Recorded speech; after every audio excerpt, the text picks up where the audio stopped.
Lawmakers also discussed a potential ban on gender-affirming care for Kansans under 18, also known as the Help Not Harm Act. We joined 13's Michaela Kelly inside the State House to hear perspectives from both sides.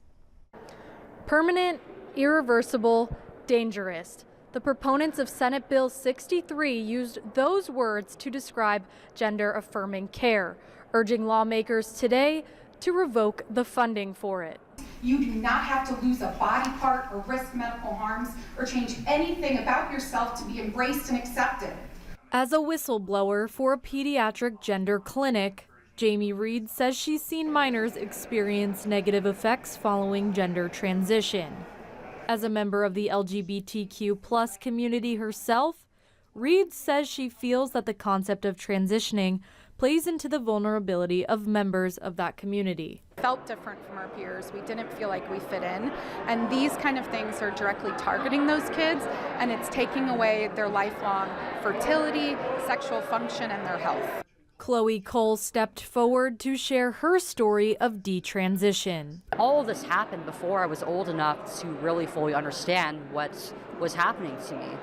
Cole started puberty blockers and testosterone at 13 years old, followed by a double mastectomy with very little guidance, she said, something she came to regret. They deserve to grow up with their bodies intact, to go through puberty, because it's the only process through which a child can fully become an adult. The bill, of course, met with opposition too. In Kansas, we have a really thorough medical process that requires letters and documentation and constant back and forth between providers to be sure that kids are as safe as can possibly be. I'm an example of that.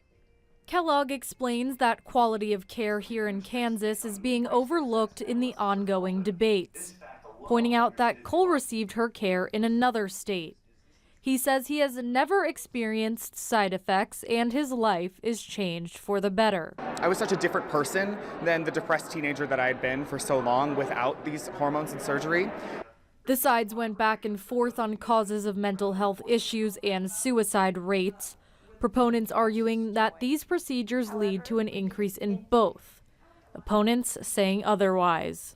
When in reality, scientific fact states that this care actually saves people's lives and helps them to feel validated in their identity. If the bill does in fact pass, Kansas too will restrict funding for gender-affirming procedures. We will continue to update you right here on WIBW. From inside the State House, I'm Michaela Kelly, 13 News.